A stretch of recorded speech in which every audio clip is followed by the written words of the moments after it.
ازيكم حبايبي عاملين ايه؟ اهلا بيكم في سواء في صفحتي منوعات واكلات سهله وبسيطه او على قناتي منوعات واكلات سهله وبسيطه. الوصفه بتاعتنا النهارده سهله جدا وبسيطه جدا زي اسمي منوعات واكلات سهله وبسيطه.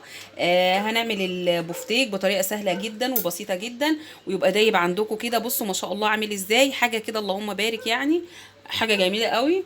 ونعمل شويه مكرونه كده جنبه. واحلى طريقه لعمل الكرشه لو انتوا عايزين تعرفوها، خشوا عندي في القناه او على صفحتي على اليوتيوب هتعرفوا طريقه الكرشه. شوف دايبه برضو جميله قوي.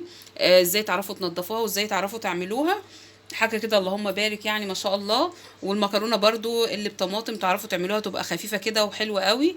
ادخلوا عندي وما تنسونيش في اللايك والمتابعه والاشتراك، سواء في صفحتي على الفيسبوك او قناتي على اليوتيوب. وتعالوا بقى مع بعض نشوف الوصفه هنعملها ازاي.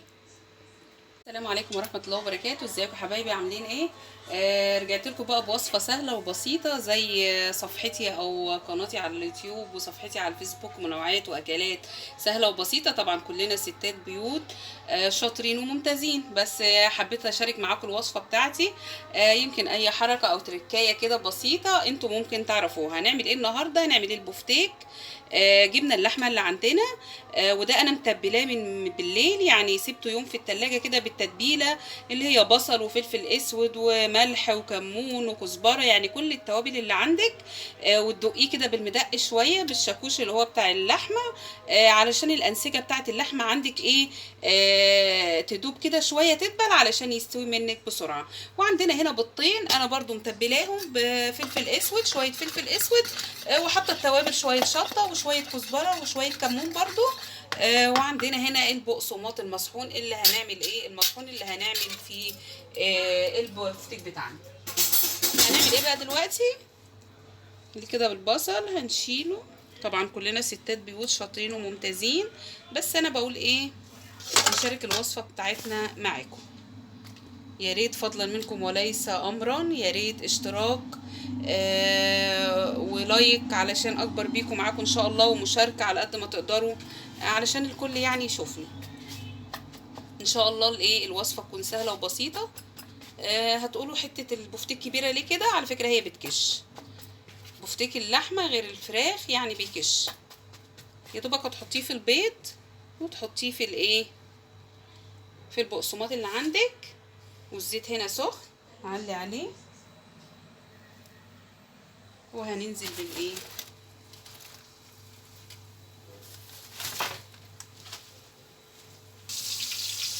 هنحط كده كام حته كده في البيض نسهل على نفسنا.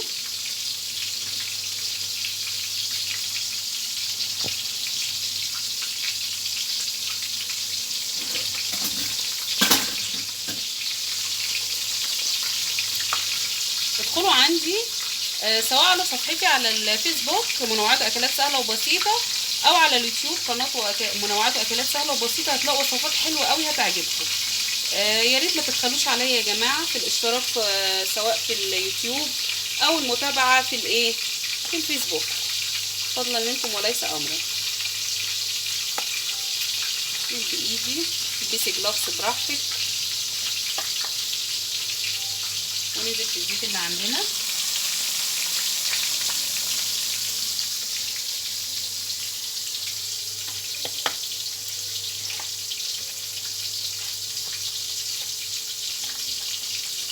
طريقه سهله وبسيطه، انا عارفه ان انتوا كلكم بتعرفوا تعملوه، بس يعني ايه بشارك معاكم الوصفه بتاعتي. كل سنه وانتم طيبين. هو حد جه العيد يا جماعه؟ والله مش عارفه، عدى بسرعه جدا، انا ما حسيتش بالعيد خالص.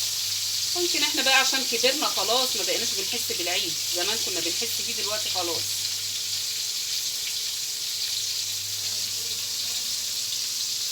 الصغيره دي ونحط غيرهم برضو. النار ما توطوهاش على فكره، هو اول ما بياخد لون كده ذهبي هوريهولكم تقلبوه عادي خالص، تقولوش هيبقى ني، لا هيستوي معاكم على طول.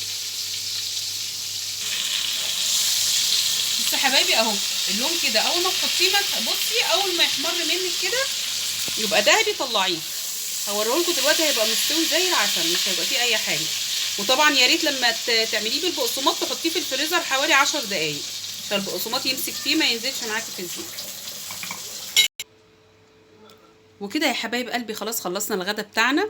عملنا بس البفتيك اهو بطريقه سهله جدا وبسيطه. بصوا دايب دوب، شايفين ما شاء الله كده اهو. بس انتوا بس حطوه في التلاجة كده، تبلوه حطوه من بالليل او حطوه 3 4 ساعات كده في التلاجة. هيبقى بصوا دايب خالص عندكم كده. اول ما ياخد لون علوا النار عليه، واول ما ياخد لون عشان يبقى ناشف عندكم ما تقلقوش هيكون كده استوى عندكم.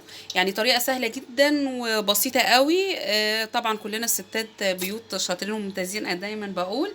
بس حبيت اشارك معاكم الوصفه بتاعتي والغدا بتاعي النهارده. عملت شويه مكرونه كده بصلصه، وعملت الكرشه برضو. الكرشه تابعوني سواء على الفيسبوك او على اليوتيوب هتعرفوا احلى طريقه لعمل الكرشه. وشويه سلطه بلدي كده وعملنا شويه المكرونه زي ما بقول لكم كده بالصلصه. يا رب الفيديو يكون خفيف على قلبكم واستفدتوا لو معلومه صغيره خالص.